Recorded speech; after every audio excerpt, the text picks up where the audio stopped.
are making the criteria for borrowing much more stringent than ever before. Okay. However, if somebody is qualified, if somebody has good payment, good credit history, and good income, the banks are very willing to give them the financing that they need for projects such as this. So it's very, very commonplace for people to consider this today, because they're also realizing that, or one of the things that I've always promoted to individuals is the marketplace right now is very, very competitive for those already renovated homes.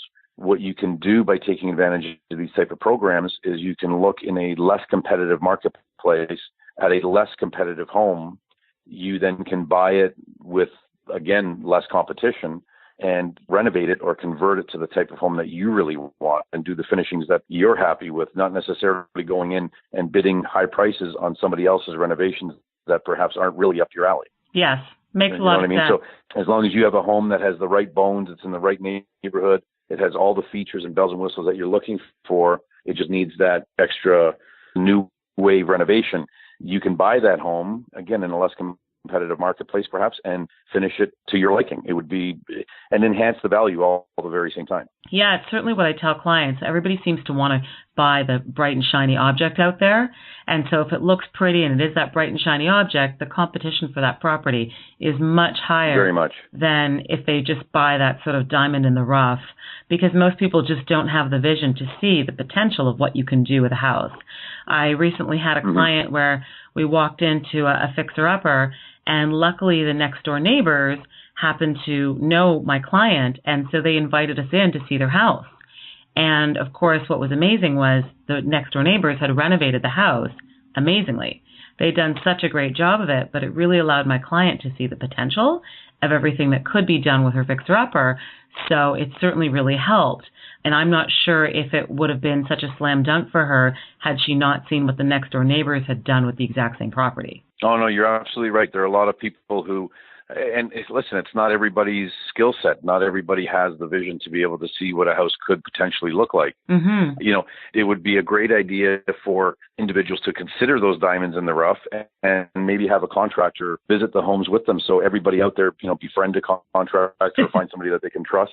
And it could give everybody the opportunity when looking at a home to see things in a different light and see things the way that home would best suit their individual needs. Absolutely. Yeah. Absolutely. I think it's definitely helpful. I've walked around a few times with an architect and property, and they're certainly able to point out quite a few things about potential things that clients can do that they just really hadn't thought about before. And it does make a difference, for sure.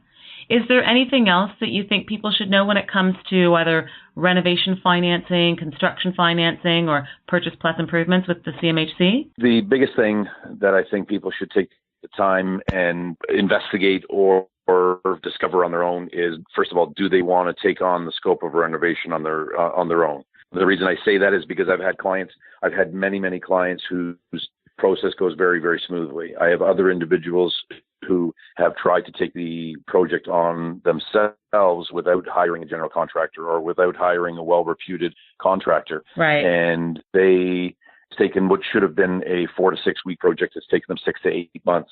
And that's a problem, because in this type of finance world, you're paying for that financing with slightly higher price financing in some cases while you're waiting to get the project completed. You want to get that project completed as fast as possible. And you want to be able to manage it as best as possible, knowing full well that you're not going to run out of money, that you're not going to run out of ideas, and nobody's going to be taking advantage of you. So you do need to manage it very, very carefully.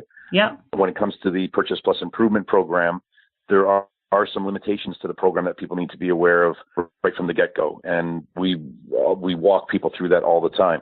Essentially, to make it very short and sweet here, an individual that's buying a home that wants to incorporate then Purchase Plus Improvements, they have to close on the purchase transaction on whatever date it was agreed upon. Then they have to finish the renovation. Then the bank will relinquish or release the money back to them. So they need to have a little bit of a float. They have to have a little bit of a buffer to allow them to get through that construction phase, because they're going to somehow have to pay for the renovation. There are some suggestions that I have that have helped out a great deal of people, and that is, again, find a contractor that you know and trust, somebody that has been highly recommended to you. You give them a good faith deposit to start the work. I can confirm for them that the money for the balance of the work is sitting in the trust account at the lawyer's office, waiting to be paid to them once the work is done. So they're motivated to finish quickly. You still manage the money as the borrower, as the client. Mm-hmm. The contractor then, again, their motivation is to get in and get out of your home as quickly as possible, but you can make sure that they're doing the job properly because you're the one holding the money. Right. And everybody's happy at the end of the day. So you end up with a house that's renovated. Contractor ends up getting paid because the money was sitting there waiting for them, and they don't have to chase a client for 60, 90, and 120 days to get their contract paid. And everybody ends up walking out at quite further ahead. It's a beautiful thing. It's a great program. Absolutely. Well, that sounds amazing. Now, what about flippers? Is that a market that you work with at all? We certainly do. It's a different market, and the reason it's a different market is because those that are flipping, the banks are a little bit gun shy when it comes to people who are speculating on properties or buying to renovate to sell, because a bank does not want to get stuck holding a property that's midway through construction. Mm-hmm. So any bank that suspects that an individual will be buying or doing the acquisition, doing the renovation, and then turning around and flipping again, they will treat that as a true construction deal or construction financing, as I touched on earlier. And if so, those types of financing could be more expensive for a client.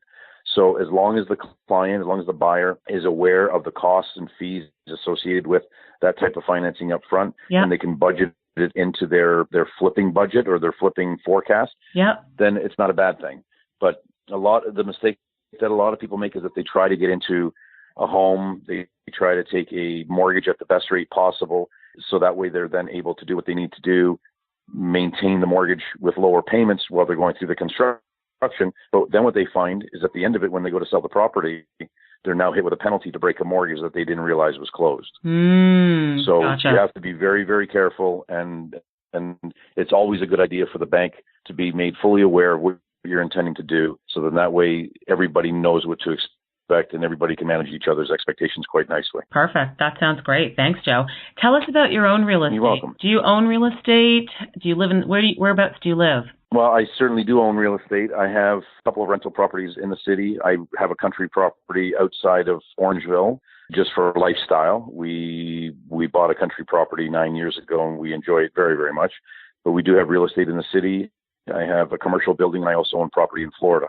And I've always been a property owner because I believed, I was taught very young that the only thing that's going to go up over time is going to be real estate. You never know what's happening in the stock market. Right. I don't like other people managing my money. So I've always owned real estate, and real estate is in most cases, it's a buy and hold proposition. You want to hold on to it because 10, 15, 20 years down the road, it's going to be paid for by somebody else, which is a beautiful thing.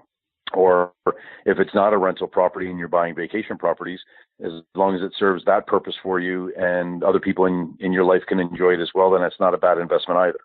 So what I'm finding now, commercial real estate, I've enjoyed getting into. Yeah. And if I were to acquire another property right now, I think it would be another commercial space, just because commercial tenants are a little bit different than residential tenants. Right. So real estate is near and dear to my heart. And again, I'm in the mortgage business, so I know the numbers game of it, the numbers side of it. But real estate, again, you buy and hold, you'll do well. You buy and speculate and want to get in and flip and get out quickly, that's where the gamble lies. Yes, I would agree wholeheartedly with that. I mean, I'm similar. I'm a real estate investor. I own a number of properties as well. And I do believe in holding on to them for 10, 20, 30 years. You know, a lot of people talk about all this doom and gloom about, what happens if the market crashes? Well, I have a hard time believing $1 million house in Toronto is all of a sudden going to be worth $500,000. You know, certainly there can be a softening in the market, and, maybe that $1 million house is worth $950,000, but 20 years, 10 years, 30 years from now, it's certainly going to be worth a lot more than it is today, which is why I feel, very secure with my real estate investments versus being in the stock market, just like you.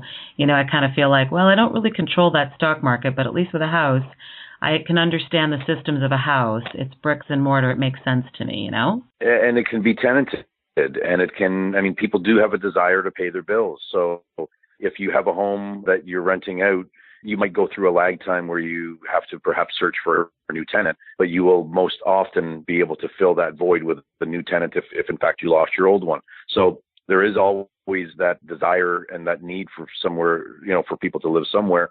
There's always going to be somebody to pay your rent. It's just a matter of how you manage that, what you go in expecting, because a lot of people don't go in accounting for shortfall. They don't go in accounting for a downturn in the market. They don't account for vacancy. Right. You may lose a tenant, absolutely no fault of yours or the tenant. Life gets in the way and something happens, so you have to go a couple of months while you're carrying a property while looking for a new tenant. But at the end of the day, like you said, in the long run, you'll always come out ahead. Absolutely, makes 100% sense. Thank you so much, Joe, for chatting with me today. How can my listeners? Oh, you're very welcome. How can my listeners get in touch with you if they want to? Best way to reach me is by email at Jow Sammut. So that's JOESAMMUT at mortgagegate.ca. So mortgagegate.ca, or by phone at 1-888-575-4403, extension 21. Perfect. Can you just repeat your number one more time? 1-888-575-4403, extension 21. Perfect. Awesome. Thank you so much, Joe, for chatting with us today. It's been awesome. Develle, thanks for having me. Very enlightening and hopefully very helpful to our listeners. Thanks again. You've been listening to The Morrison Report. Hosted by Develle Morrison, sales representative for Bosley Real Estate Limited Brokerage, real estate investor and best-selling author, bringing you insights on the Toronto real estate market. Join us for another podcast.